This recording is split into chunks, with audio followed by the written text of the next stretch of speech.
Salut tout le monde, bienvenue au Roi de Trèfle. Ce soir, j'ai un petit bijou à partager avec vous. Donc, j'étais en train de faire un petit peu de magasinage dans des magasins de jeux usagés. En fait, j'ai trouvé, dans le fond, des vieux puzzles et tout. Puis à un moment donné, j'ai tombé sur Ultimate Quest. C'était un des jeux qui était dans ma wishlist. Donc, je connaissais pas grand chose sur ce jeu-là, mais qu'est-ce qui m'a tout de suite attiré, c'est ça ici, le 2 CD-ROMs. Donc, pour ceux qui me connaissent, un type de jeu que j'adore et que j'espère pouvoir faire un petit peu plus de reviews, ce sont les jeux de VHS qu'on avait. Donc, les VCR games, les DVD games. C'est la première fois que j'entendais parler d'un CD-ROM game. Puis en faisant de la recherche, ça disait que tu deviais avoir Windows 95. Donc j'étais comme, ok, il faut que je pogne ça. Donc je l'ai payé un gros en solde à 1$. Et le jeu était pratiquement flambant neuf. La boîte est un petit peu maganée, comme on peut voir, mais je vais vous montrer qu'est-ce qui vient dans le jeu. Tout était flambant neuf. Les CD étaient encore emballés. Donc le jeu, je crois qu'il n'a jamais été joué. J'ai une couple de surprises justement à partager avec vous par rapport à ce jeu-là. Donc, on va aller voir c'est quoi qui vient dans la boîte.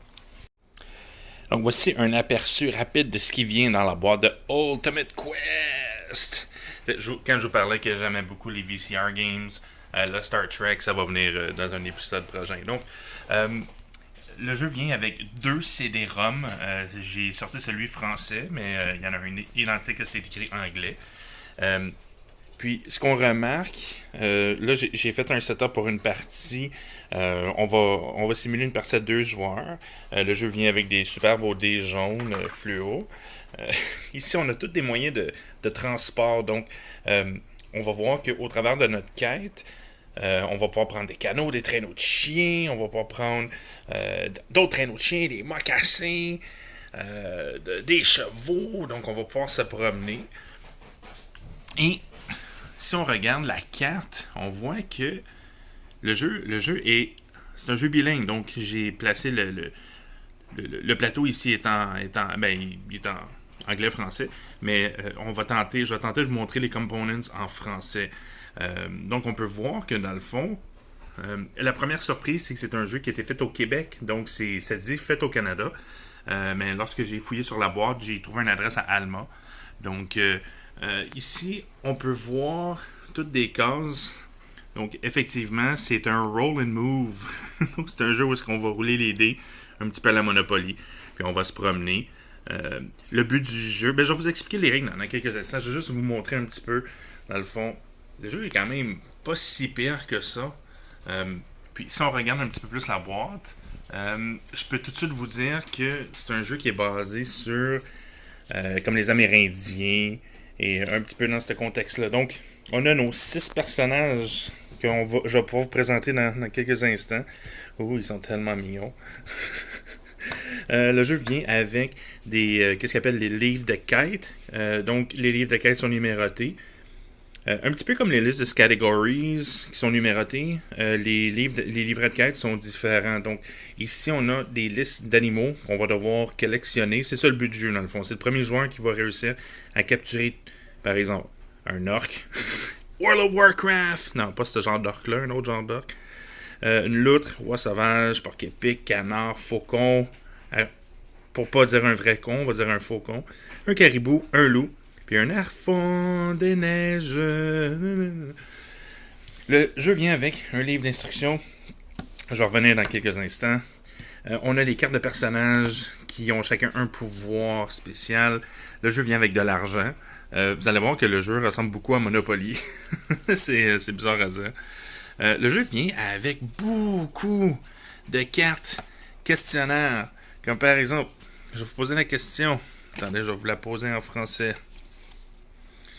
Donc, le territoire traditionnel des Micmacs couvrait la Nouvelle-Écosse, l'île du Cap-Breton, l'île du Prince-Édouard, ainsi qu'une importante marge d'une autre province, laquelle les choix de réponse sont Terre-Neuve, Québec ou Nouveau-Brunswick. Puis si vous avez dit Nouveau-Brunswick, vous avez raison. Ouh. Bon, donc c'est un exemple un exemple Donc, en plus, c'est un jeu éducatif. Yeah! Ah bon, ok, là, je viens juste de vous perdre. Bon, ok, ça y est. Pour les 3 personnes qui sont pas encore parties en courant, qui sont toujours là, je vais vous montrer maintenant comment jouer. Donc, c'est excellent. Donc, je vous explique rapidement comment jouer à Ultimate Quest. En fait, c'est très simple. Comme j'ai mentionné, c'est un roll and move. Le but du jeu, c'est chaque joueur va avoir une liste d'animaux, comme que j'ai mentionné, l'orque, la loutre, blablabla, le faucon. Et donc la façon qu'on va obtenir les animaux, c'est très simple. Chaque joueur commence avec 1500 $, un petit peu comme Monopoly. Et à partir de là, il va avoir son jeton au départ. On roule les dés. On avance le nombre 1, 2, 3, 4, 5, 6, 7. Gagner, dans ce cas-ci, c'est indiqué gagner 300 $. Yeah! Donc la banque me donnerait 300 $. 1, 2, 3. Donc là, je le ferai pas tout de suite parce qu'on va simuler une partie dans quelques instants. Puis, si on tombe sur une carte Cards, on peut acheter la carte qu'il y a sur le dessus. Donc, ici, on peut voir, je suis dans la section jaune, qui est la section des prairies. La section des prairies, c'est la première section du jeu, donc c'est très facile. Les monstres, habituellement, j'ai regardé rapidement, les monstres valent un petit peu moins. Mais si je veux acheter l'aigle, je dois payer 500 $. Donc, je pourrais dire, évidemment, si c'est une de mes... je vais regarder, voir dans les prairies. Dans les prairies, moi, je dois pogner un noix sauvage. Mais on va dire, oui, c'est beau. Moi, je veux acheter l'aigle. Je pourrais payer 500 $. Et à ce moment-là, je prendrai la carte. Puis ça s'en vient de mon côté. Donc, un petit peu comme Monopoly, chaque carte de propriété, ou dans ce cas-ci d'animaux, ont une valeur de revente. Des fois, la valeur est plus haute. Comme dans ce cas-ci, on peut voir que la valeur de revente, c'est 600. Donc, on paye 500. Puis éventuellement, je peux décider de vendre ma carte. Puis dans ce cas-ci, ça me donnerait 600. Donc c'est une autre façon. Une autre façon de faire de l'argent dans le jeu. Donc comment qu'on peut vendre dans le fond nos animaux, c'est très simple. Il y a des endroits ici, qu'est-ce qu'on appelle les trading posts, ou en français, c'est des postes de traite. Une fois qu'on arrive ici, si un autre joueur, on peut essayer de marchander avec l'autre joueur. Donc, essayer de faire des échanges, un petit peu comme qu'est-ce que Marc Bergevin, avec le Canadien, a de la difficulté à faire. En passant, le Canadien, ils viennent de se faire éliminer, entre autres parce que Marc Bergevin n'a pas fait d'échange pour aider l'équipe, mais on ne rentrera pas dans ce sujet-là. Voir mon prochain vidéo. Donc, sinon, on peut décider de vendre tout simplement un animal. Et une fois que l'animal est vendu, on le remet en dessous pour le rendre disponible de nouveau. Il retournera en dessous de la pile dans laquelle il vient. Puis, comme j'ai mentionné, ici, si on le vend à la valeur de revente, qui est 600 dans ce cas-ci. Donc, on se serait fait une marge de manœuvre de 100 $. Éventuellement, vous allez pouvoir embarquer sur un canot et aller sur l'eau. Donc, c'est une façon de voyager. Si vous ne voulez pas faire tout le tour, vous pourriez utiliser un canot pour aller dans d'autres sections. Par contre, chaque section autre que la prairie, on va regarder par exemple juste ici, qui est la section des rochers. Vous voyez que chaque autre section ont besoin de moyens de transport. Comme ici, j'ai besoin de l'attelage de bœuf. L'attelage de bœuf, vous devez l'acheter. Dans ce cas-ci, celui-ci coûte 450 $. Donc, chaque bœuf va avoir la même valeur, chaque mocassin va avoir la même valeur, chaque traîneau de chien a la même valeur. Dans le fond, c'est ce qui vous permet, c'est ce que vous devez payer pour avoir le droit de commencer à aller dans la section ici. Parce qu'oubliez pas, comme moi ici, si je donne à mon exemple, dans la section des Rockies, j'ai les faucons et le caribou. Donc, je veux peut-être pas nécessairement le cougar. Le cougar vaut 400. Ici, j'ai un coyote 200, il vaut 160. Ah, donc vous voyez, des fois, ça peut valoir un peu moins que ce que vous avez payé. J'ai vu le cougar, le coyote, le faucon. Ah, le faucon. Le faucon. Donc, par exemple, ici, j'ai un faucon. Je pourrais l'acheter à 300. N'oubliez pas, la seule carte que vous pouvez acheter, c'est celle sur le dessus. Donc, ça pourrait affecter un petit peu l'endroit où est-ce que vous allez aller. magasiner ou que vous allez tenter d'aller capturer des animaux. Un autre endroit que vous pouvez aller sont aux extrémités, les champs de bataille. Donc un champ ici et un champ ici. Dans le fond, ça, ce sont des endroits où est-ce que vous pouvez combattre contre d'autres joueurs. La façon qu'on combat, c'est très simple. Donc, si je me rends ici, je peux dire, moi, je veux combattre contre tel autre joueur. Puis à ce moment-là, ben, on roule les dés. Puis la personne qui roule, dans le fond, on parie combien d'argent que c'est une façon d'avoir plus d'argent. Donc, je pourrais dire, bon, ben, moi, je veux parier 1000 $. Donc, l'autre personne va devoir combattre avec vous. Puis à ce moment-là, c'est la personne qui roule le plus haut qui va remporter les 1000 $.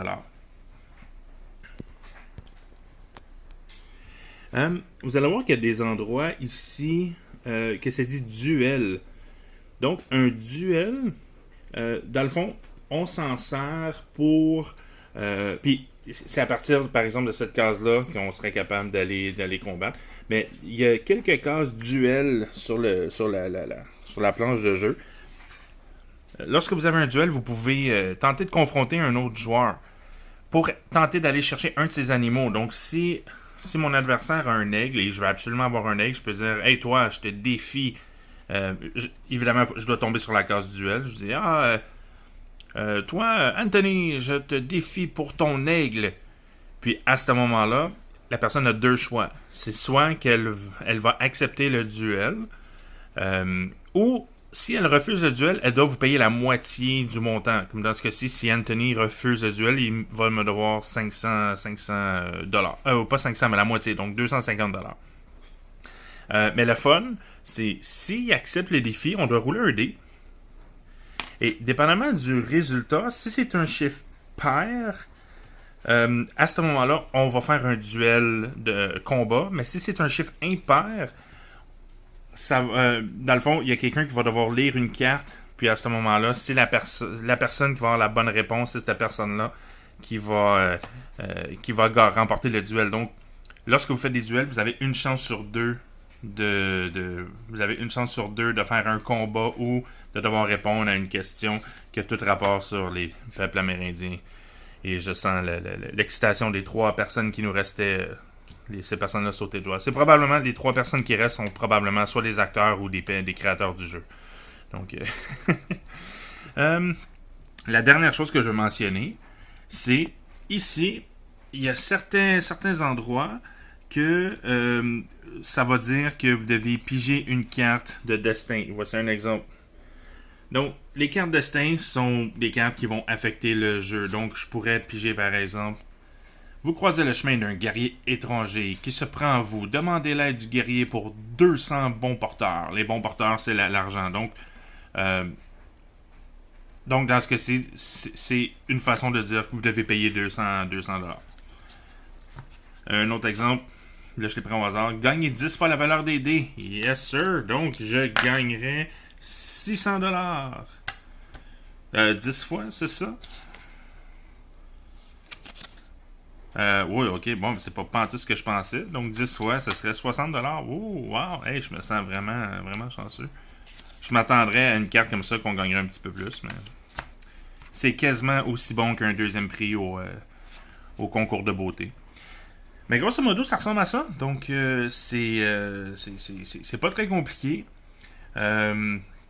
Autre que ça, il me reste juste à vous présenter les différents personnages, parce que je ne l'ai pas encore mentionné. Mais chaque personnage va avoir une habileté spéciale. Donc ici, on a notre brave guerrier.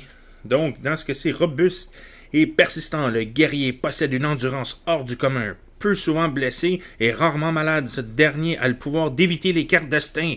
Les cartes destin sont les cartes qu'on a ici. Donc, dans ce cas-ci, j'aurais pu décider, je dois payer 200 $ pour le gars. À ce moment-là, vous devez annoncer que vous allez utiliser votre pouvoir spécial. Dans ce cas-ci, vous allez voir que ça revient toujours à la même chose. Vous devez annoncer, moi j'utilise mon pouvoir spécial, par exemple, d'éviter la carte. Puis on roule un dé, puis si c'est pair, ça fonctionne. Si c'est impair, ça fonctionne pas. Donc j'ai une chance sur deux que mon pouvoir ne fonctionne pas. Dans ce cas-ci, ça aurait fonctionné. Donc je me serais sauvé de payer le 200 $. Donc ça, c'est les habiletés du guerrier. On a l'habilité de l'éclaireur. Dans ce cas-ci, ils disent que ce personnage possède un très bon sens de l'observation et l'orientation en forêt, peu importe où il se trouve. L'éclaireur retrouve toujours son chemin. Il se déplace rapidement et ses qualités lui permettent d'acquérir les différents moyens de transport à demi-prix. Donc, encore là, si vous décidez, vous savez quoi, moi j'arrête ici au Trading Post. Ça aussi, c'est un autre enseignement que j'ai pas mentionné, c'est peu importe le chiffre que vous roulez, comme si je suis ici puis que je roule 11, je dois absolument terminer. Je dois m'arrêter ici puis au tour suivant, je vais pouvoir commencer à aller dans l'autre endroit seulement si je vais acheter. Dans ce cas-ci, j'ai besoin d'acheter des mocassins. Donc, j'aurais besoin de dépenser 100$ au début de mon tour pour m'acheter des mocassins. Puis ça, une fois qu'on les a achetés, je peux me promener dans cette zone-là autant que je veux. Donc, l'avantage de l'éclaireur, c'est que lui, au lieu de payer 100$, il paierait seulement 50$. Donc, ça peut être bon. Ici, on a le trappeur, ou comme j'aime l'appeler, Jean-Paul le chasseur. Donc, le trappeur est une personne pour qui la capture d'animaux n'a plus de secret. En raison de cette facilité, il aura la possibilité de payer ses animaux à moitié prix lorsqu'il décide de les acheter. Il devra cependant en aviser les autres joueurs. Avant de procéder, il lui faudra obtenir un nombre. La carte coupe là, mais en fait, si on lit la version en anglais, ça dit qu'il va devoir obtenir un nombre pair pour l'utiliser. Pour utiliser son pouvoir. Si un nombre impair, ça fonctionnera pas. Donc encore là, si je veux acheter l'aigle, puis que je suis le trappeur, je dis moi je vais acheter l'aigle. Je vais utiliser mon pouvoir. Donc, si je roule impair, ou mettons comme là, si je roule pair, au lieu de payer 500, j'aurais payé 250. Puis si j'avais roulé 3, je dois l'acheter à 500. Donc c'est pas comme je veux pas l'acheter. Non, c'est soit tu l'achètes le plein prix ou tu l'achètes à moitié une fois sur deux. Donc très bon. Le prochain, en fait, c'est le chasseur. Le chasseur, il a exactement le même pouvoir que le trappeur. Tout comme le trappeur, le chasseur possède cette facilité à capturer des animaux. Il possède donc le même privilège d'acheter ceci à moitié prix après avoir avisé ses adversaires sur ses intentions. Donc, la même chose. Donc, on a deux personnages qui sont identiques. Un qui est intéressant, c'est le sorcier. Donc, c'est un personnage mystérieux. Le sorcier possède certains pouvoirs, dont celui de guérir des blessures et des maladies graves. Comme ce dernier détient également des pouvoirs magiques, il pourrait être téléporté dans un poste de traite de son choix, à partir de n'importe quelle case. Donc, au début de ton tour, si tu es un sorcier, tu peux dire, moi, je suis ici, je suis dans l'eau, mais je veux me téléporter ici, par exemple. Encore là, vous devez l'annoncer au début de votre tour, et avant de rouler le dé, avant de bouger, vous roulez le dé. Si c'est pair, vous téléportez. Si c'est impair, vous passez votre tour. Donc, c'est quelqu'un de très mobile. Et le dernier, et non le moindre, est le super chef. De par sa position et son charisme, le chef possède la force de négocier avec le poste de traite ou avec des personnes plus hostiles. Le chef peut notamment recevoir le double des prix des animaux vendus au poste de traite. Toutefois, il faudra aviser les autres joueurs sur vos intentions de négocier. Par la suite, le chef lancera les dés afin de tenter d'obtenir un nombre pair, blablabla. Puis, donc, c'est encore là, c'est lorsque vous vendez des animaux soit à quelqu'un d'autre ou au poste, vous obtenez le double du montant. Je ne sais pas comment ça fonctionnerait si c'est un autre joueur. Me semble que ça ferait pas de sens. Si tu négocies quelque chose avec un autre joueur, puis évidemment, les règlements sont très vagues par rapport à ça. Donc, si je regarde, par exemple, là, on était avec le chef. Il y a une raison que je veux vous montrer les règlements. C'est quelque chose que j'ai tout de suite adoré lorsque j'ai vu ça. Excusez-moi. Là. Donc, la première personne, le chef, de par sa position... ok, donc ça répète exactement la même chose que sur les cartes. Donc, moi, je dirais... La façon que moi j'utiliserais son pouvoir, c'est si je suis un deuxième joueur, parce qu'oubliez pas que lorsque vous êtes dans des... Si deux joueurs sont au même endroit dans un poste, on peut dire, sais-tu quoi, regarde, j'aimerais ça t'acheter ton aigle, je vais te donner 400. Puis à ce moment-là, si la personne dit oui, ça ferait pas de sens que la personne reçoive, mettons, $800, soit obligé de le vendre à $800, ça ferait pas de sens. Donc j'imagine que la personne qui lui achète son aigle lui donnerait 400, puis la banque lui donnerait 400. Fait que comme ça, la personne... Ben, évidemment, ça, c'est si elle roule son dé et qu'elle reçoit... qu'elle a un chiffre pair. Donc, c'est la façon que moi, j'avais compris ça. Mais, dernière chose que je veux vous montrer sur les instructions, c'est par rapport au CD-ROM. Première chose que j'ai fait en ouvrant la boîte, je sors les instructions, je regarde en arrière, là, je vois CD-ROM. Oh, wow! Le CD-ROM d'accompagnement de quête ultime est très simple à utiliser. Le CD-ROM a pour but de vous imposer une série d'événements au hasard. Ce qu'il y a d'intéressant lorsque vous jouez avec ce CD-ROM, c'est que tous les joueurs sont associés directement à leurs personnages respectifs. La durée de la partie avec le CD-ROM est de 3 heures. Tout au long de celle-ci, un compte à rebours vous indique le temps qu'il reste à jouer. 3 heures! Oh my god! Hey, imaginez jouer à ce jeu-là pendant 3 heures. La bonne nouvelle, c'est que j'arrive pas à faire fonctionner le CD-ROM. Donc j'ai essayé, j'ai gossé dessus pendant peut-être 1h30 hier soir. En fait, c'est très simple. J'ai un ordinateur Windows 10 64 bits et le CD fonctionne. Donc, la seule chose, c'est que le CD me demande de télécharger QuickTime, qui est comme très vieux. J'essaie de le télécharger, mais ça doit être la version 32 bits. Donc, mais la bonne nouvelle, c'est que j'ai réussi à aller chercher les vidéos. J'ai réussi à aller extraire les vidéos du CD-ROM. Malheureusement, seulement le vidéo d'introduction a du son. Toutes les autres vidéos, c'est des petits clips de 10 secondes. Il n'y a aucun son. Puis ça peut varier. Des fois, ça peut être quelqu'un en canot. Ça peut être quelqu'un qui saute sur une colline. C'est très, très, très au hasard. Donc, je vais devoir continuer de creuser. Peut-être essayer de trouver un autre ordinateur pour essayer de voir. J'aimerais vraiment voir comment ça fonctionne avec le CD. Mais le CD est optionnel. Donc, si jamais vous voyez ce jeu-là, comme je disais, moi, je l'ai trouvé à 1$. C'est encore là, il faut voir si vous allez aimer ça. Comme je disais, il y a une partie éducative, mais déjà là, c'est un jeu fait au Québec. Il faut qu'on respecte ça. Tu sais, je veux dire, le carton est bon. Les dés sont super beaux. L'argent, je n'allais pas mentionner, l'argent, ce que j'aime, c'est même si ça a l'air cheap, c'est moins cheap que l'argent Monopoly. Puis ce que j'aime, c'est que l'argent est tout pareil. Donc, c'est pas comme Monopoly parce que tu as des couleurs différentes. Ça serait facile. Ça me fait penser un petit peu à mon jeu Chinatown, qui est un de mes jeux de négociation favoris. Le jeu Chinatown a son argent sur des petites cartes, toutes la même couleur. Donc, c'est difficile de savoir c'est qui a le plus d'argent. Parce qu'évidemment, ça pourrait influencer le jeu.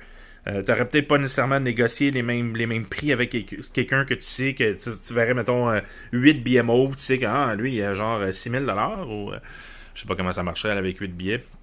Mais grosso modo, ça ressemble à ça. Donc, qu'est-ce que je pense de Ultimate Quest? Donc, je sais que je viens juste de vous donner un petit peu mon résumé. Est-ce que le jeu est recommandé? Je vous dirais, si vous êtes un gamer qui aime les jeux cheesy un petit peu comme moi, je dirais ouais, tout à fait. Si vous êtes capable de le trouver en bas de 10$, allez-y. Il n'y a pas grand-chose sur BGG.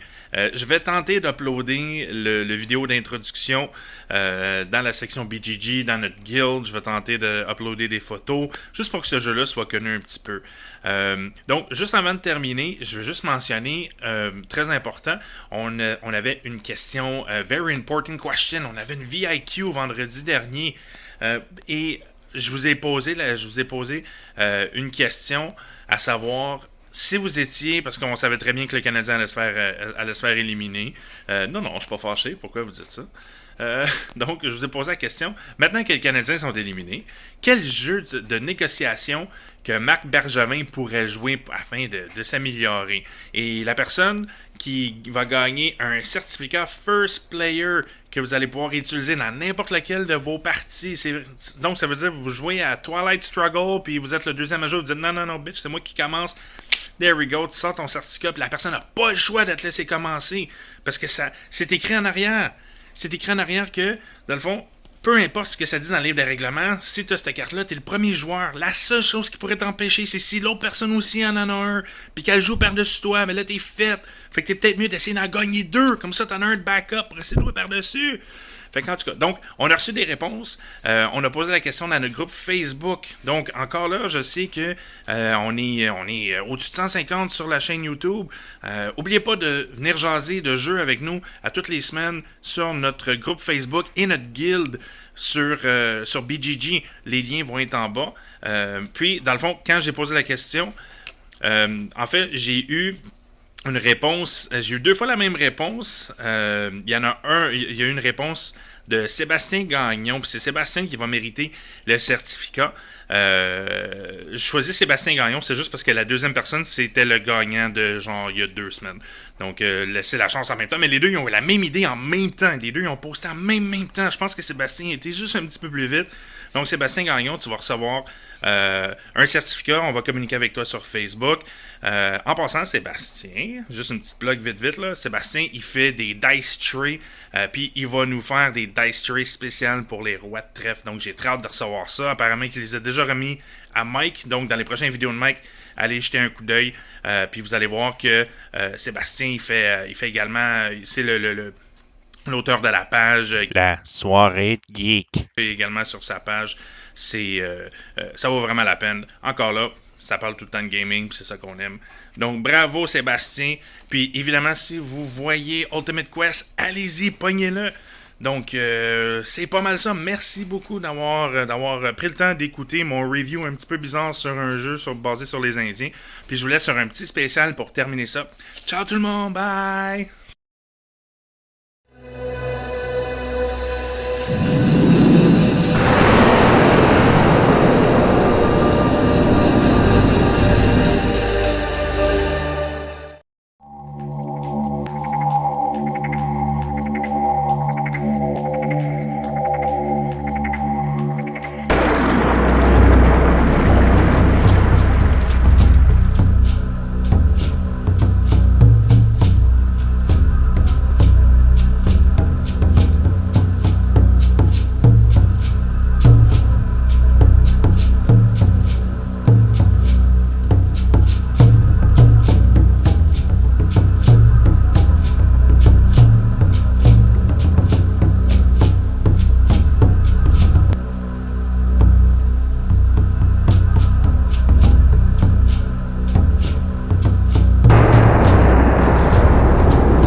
Premier blanc à fouler l'Amérique, peu habitué à survivre à des conditions climatiques excessives, n'aurait sûrement pas survécu sans les vastes connaissances de ces 6 personnages.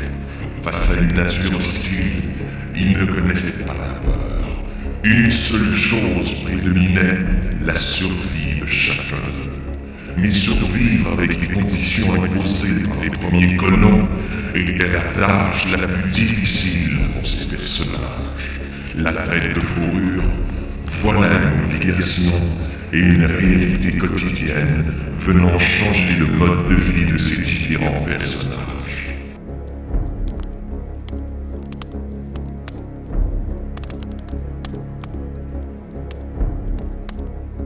Le chef, personne de pouvoir, il se fait respecter par tous les personnages. Il négocie avec une grande facilité.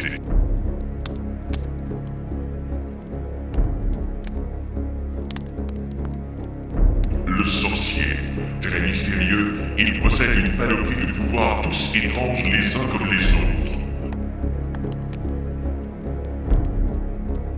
Le guerrier, robuste, persistant et très courageux, il ne connaît pas la peur. L'éclaireur possède un très grand sens de l'orientation. Il retrouve toujours son chemin. Le trappeur, pour lui, l'art de capturer des animaux n'a pas de secret. Le chasseur réussit toujours à chasser un animal qui traque, et ce, dans n'importe quelle condition. Qui sont ces 6 personnages venus du passé? Voilà une question pour laquelle vous trouverez la réponse en jouant à Quête Ultime.